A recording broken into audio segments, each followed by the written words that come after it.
21वें संस्करण को किया संबोधित। स्वच्छता और तकनीक के बेहतर उपयोग पर दिया बल।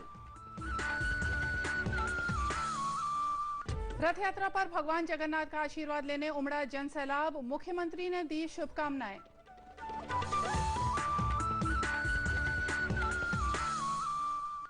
राजनांदगांव में कृषि विभाग ने अवैध रूप से बीज का भंडारण करने वाले गोदाम को किया सील।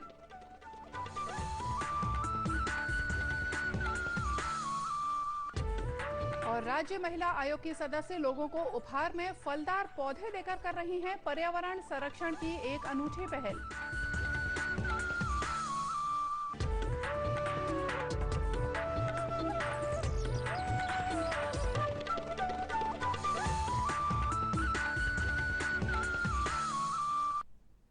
नमस्कार, आप देख रहे हैं दूरदर्शन समाचार। मैं हूं मोनिका शर्मा और आइए अब देखते हैं समाचार विस्तार से। प्रधानमंत्री नरेंद्र मोदी ने आज आकाशवाणी पर मन की बात कार्यक्रम में विभिन्न विषयों पर अपने विचार लोगों से साझा किए। प्रधानमंत्री ने अपने मासिक कार्यक्रम में गरीबों को सशक्त बनाने के लिए सरकार की ई मार्केट प्लेस प्रणाली की सराहना की। उन्होंने कहा कि इस तरह बिचौलियों को खत्म करके सरकार को खुद माल बेचने से पारदर्शिता आई है। उन्होंने लोगों से खुद को वेबसाइट पर रजिस्टर करने की सलाह भी दी। प्रधानमंत्री ने अपने कार्यक्रम में तकनीक के बढ़ते प्रयोग का जिक्र करते हुए भारतीय अंतरिक्ष अनुसंधान केंद्र इसरो द्वारा अंतरिक्ष में 30 नैनो सैटेलाइट सफलतापूर्वक प्रक्षेपित करने पर वैज्ञानिकों को बधाई भी दी। प्रधानमंत्री ने तकनीक के जन कल्याणकारी उपयोग पर बल दिया। उन्होंने तकनीक को पारदर्शिता और सशक्तिकरण का एक बेहतर माध्यम बताया। प्रधानमंत्री ने मन की बात कार्यक्रम में स्वच्छता मिशन का उल्लेख करते हुए बताया कि ये एक जन अभियान बन चुका है।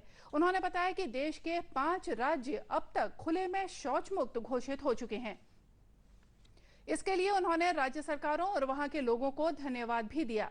श्री मोदी ने रमजान के महीने और रथ यात्रा पर्व का भी जिक्र करते हुए जनजीवन में इसके महत्व को रेखांकित किया। प्रधानमंत्री ने 1975 के आपातकाल पर टिप्पणी करते हुए कहा कि लोकतंत्र के प्रति नित्य जागरूक रहने की आवश्यकता है।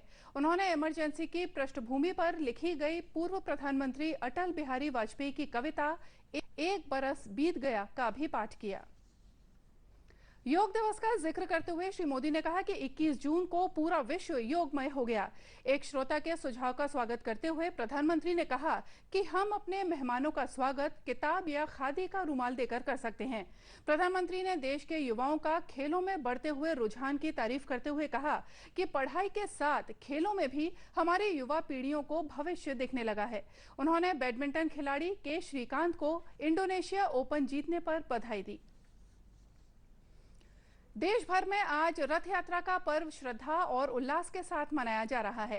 प्रदेश के जगन्नाथ मंदिरों से भी आज रथ यात्रा निकाली गई, जिसमें बड़ी संख्या में श्रद्धालु शामिल हुए।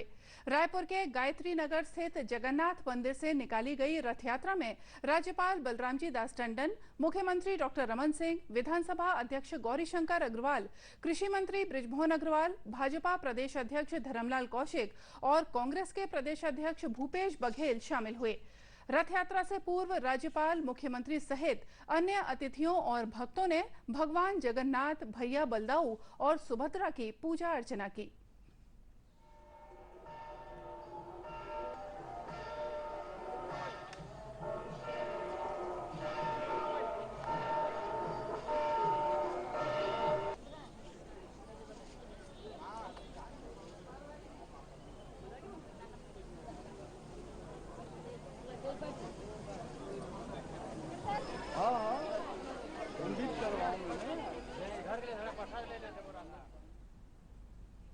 इसके बाद 3 अलग अलग रथों पर भगवान जगन्नाथ, बलदाऊ और सुभद्रा को विराजित किया गया। अतिथियों ने भगवान को रथ तक पहुंचाया। रथ में विराजित होने के बाद भगवान की यात्रा मार्ग को राज्यपाल और मुख्यमंत्री ने सोने की झाड़ू से बुहार कर छेरा पहरा की रस्म अदा की। इस मौके पर मुख्यमंत्री ने सभी को रथ यात्रा की शुभकामनाएं देते हुए भगवान जगन्नाथ से अच्छी फसल और किसानों की खुशहाली की कामना की।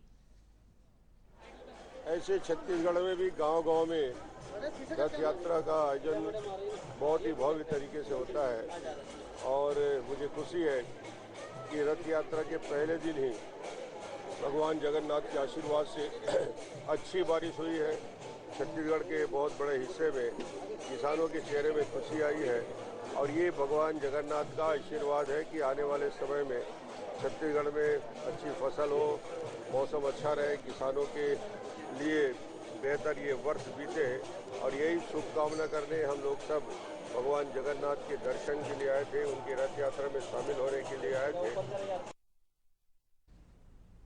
गायत्री नगर मंदिर के अलावा राजधानी के अन्य 21 जगहों से भी भगवान जगन्नाथ की शोभा यात्रा निकाली गई। वहीं प्रदेश के शिवरी नारायण में रथ यात्रा के अवसर पर विशेष मेले का भी आयोजन किया गया। रथ यात्रा के पर्व पर बीजापुर में सीआरपीएफ की 175वीं बटालियन के जवानों ने आज भगवान जगन्नाथ की रथ यात्रा निकाली। सीआरपीएफ के जवानों और अधिकारियों के साथ बीजापुर के नागरिकों ने भी भगवान जगन्नाथ से क्षेत्र में शांति और खुशहाली का आशीर्वाद मांगा और रथ यात्रा में शामिल हुए। रथ यात्रा के बाद सीआरपीएफ मुख्यालय में प्रसाद वितरण कार्यक्रम का आयोजन भी किया गया। खबरों का सिलसिला आगे भी जारी रखेंगे, फिलहाल लेते हैं एक छोटा सा ब्रेक।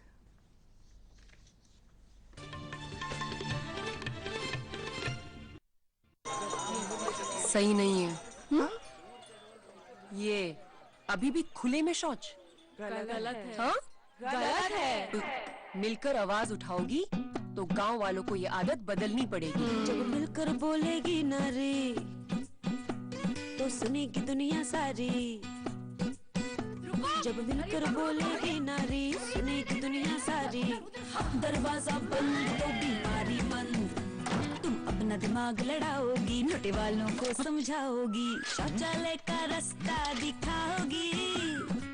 दरवाजा बंद तो बीमारी बंद। गांव खुले में शौच की आदत बदलेगा, फिर कोई नहीं बीमार पड़ेगा। जब दरवाजा बंद तो बीमारी बंद। आप भी शौचालय का उपयोग कीजिए और भारत को स्वच्छ बनाइए। मैडम क्योंकि दरवाजा बंद तो बीमारी बंद। आलोक, अरे सोहन, यार मेरे घर में सभी लोग सोलर रूफटॉप सिस्टम के बारे में पूछ रहे हैं। क्यों, तुम्हारे घर में सोलर रूफटॉप सिस्टम नहीं लगा? नहीं। हमारी बिल्डिंग में सोलर रूफटॉप सिस्टम लगे हैं, जिससे बिजली का बिल भी कम आता है और सरप्लस बिजली बेचकर पैसे भी कमा सकते हैं। वाह, मैं भी अपने घर के लोगों को बताऊंगा। अपने घरों सोसाइटी में सोलर रूफटॉप सिस्टम लगवाने के लिए भारत सरकार की आर्थिक सहायता का लाभ उठाएं, अपनी बिजली खुद बनाएं, सौर ऊर्जा अपनाएं।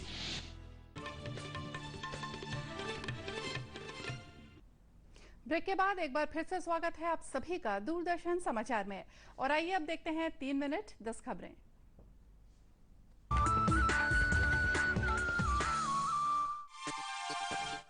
मुख्यमंत्री डॉक्टर रमन सिंह ने कहा कि मुख्यमंत्री स्वास्थ्य बीमा योजना के तहत प्रदेश के प्रत्येक जीवित परिवार को अब तक मिल रही 30,000 रुपए का इलाज सुविधा को अगले महीने से बढ़ाकर 50,000 रुपए किया जाएगा। उन्होंने राजधानी में आयोजित एक स्वास्थ्य परिचर्चा में कहा कि चिकित्सा के क्षेत्र में सरकार के साथ निजी क्षेत्र की भागीदारी से स्वास्थ्य के क्षेत्र में सुविधाओं का विस्तार होगा। मुख्यमंत्री डॉक्टर रमन सिंह ने बेमेतरा में 165 करोड़ रुपए की सामूहिक जल प्रदाय योजना को मंजूरी दे दी है। उन्होंने बेमेतरा में आयोजित एक समारोह में कहा कि इस योजना के शुरू होने से 152 गांवों को शुद्ध पेयजल की आपूर्ति की जाएगी। मुख्यमंत्री ने बताया कि इस योजना के तहत शिवनाथ नदी से मीठे पानी की आपूर्ति की जाएगी।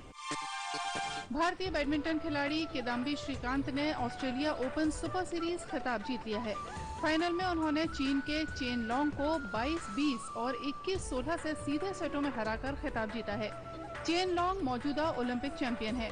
गौरतलब है कि श्रीकांत ने एक हफ्ते पहले Indonesian Open Super Series Premier भी जीता था। केंद्र सरकार के मिशन अमृत योजना के तहत लगातार दूसरे साल भी लक्ष्य प्राप्त करने में छत्तीसगढ़ को राष्ट्रीय पुरस्कार दिया गया है। नई दिल्ली में आयोजित एक समारोह में केंद्रीय शहरी विकास मंत्री एम वेंकैया नायडू ने इस उपलब्धि के लिए छत्तीसगढ़ सरकार को पुरस्कृत किया।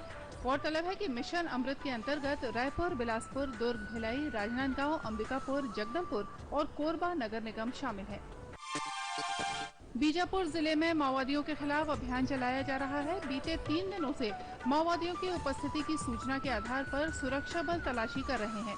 इसी दौरान गंगालूर थाना क्षेत्र से डीआरजी का एक दल मुनगा की ओर रवाना किया गया था। इस बीच माओवादियों ने घात लगाकर जवानों पर हमला कर दिया। इस हमले में एक जवान के घायल होने की खबर है।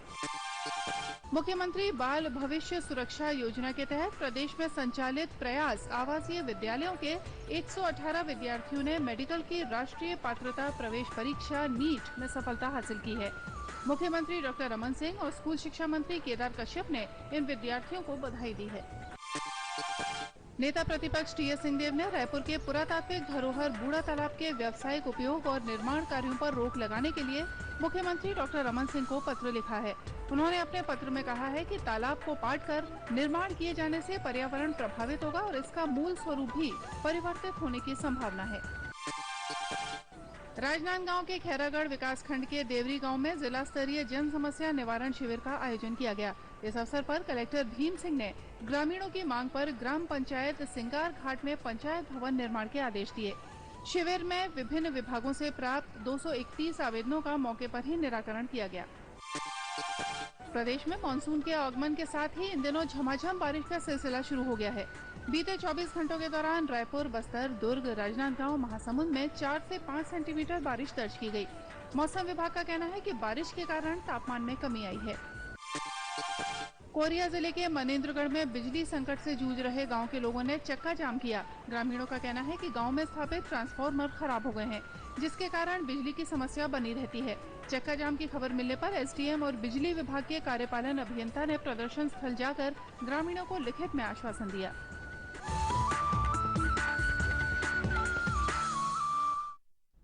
और आइए अब देखते हैं कुछ समाचार विस्तार से। राजनांदगांव जिले के पनेका में कृषि विभाग की टीम ने बीज के अवैध भंडारण के मामले में एक दुकान को सील किया है। राजनांदगांव में कृषि विभाग के सहायक उप संचालक एसएन देशलहरे ने बताया कि विभाग की छापेमार कार्रवाई के दौरान पनेका क्षेत्र के एक गोदाम में अवैध बीज का भंडारण मिला। गोदाम संचालक के पास बीज से संबंधित कोई भी दस्तावेज नहीं था। उन्होंने बताया कि बिना दस्तावेज के करीब 100 बोरी बीज भंडारित किए गए थे। आज हम लोग प्रिंस एसोसिएट है पनेका में, उनके यहाँ भौतिक निरीक्षण किए। निरीक्षण के दौरान पाया गया कि कुछ कंपनियों के सीड जो हैं बीज धान के, उनके उन्होंने लाइसेंस ले लिए, पीसी नहीं दिए हैं और उसको हम लोगों ने जब्त कर दिया है।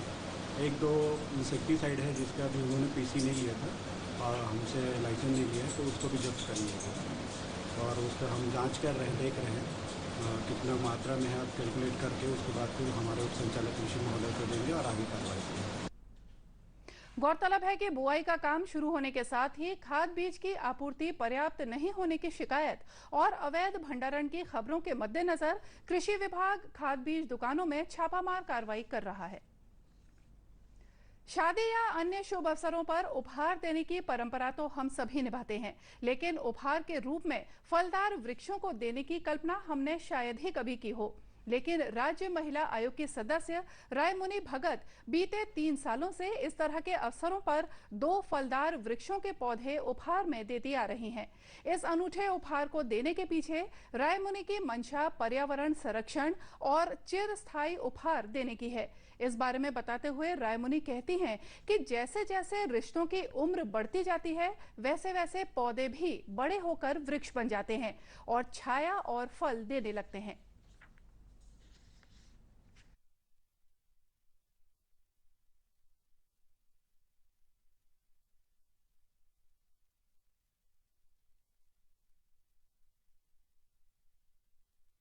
कि मैं 2014 से जहाँ भी बेटी की शादी होती वहाँ उपहार स्वरूप में 2 फलदार वृक्ष लगवा के आती हूँ।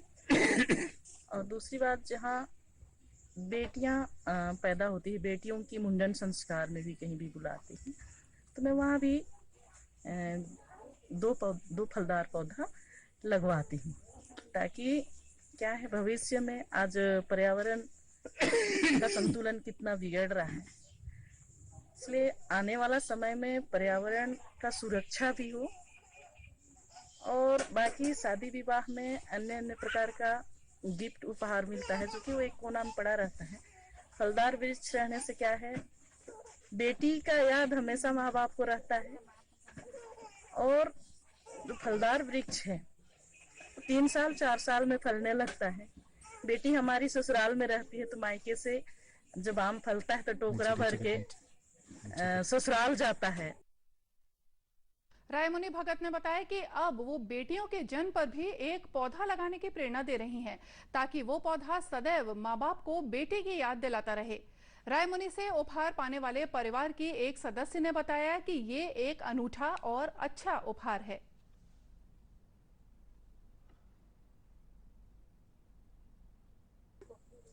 और वो फलदार वृक्ष भी है ताकि लड़की का याद बना रहे।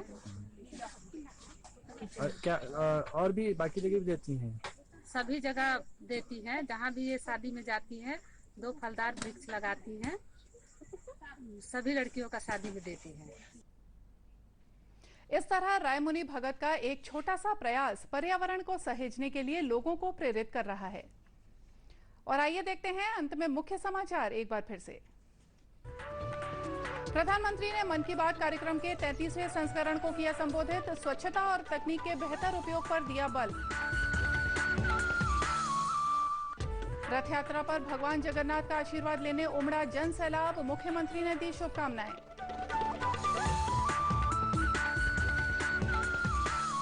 राजनांदगांव में कृषि विभाग ने अवैध रूप से बीज का भंडारण करने वाले गोदाम को किया सील।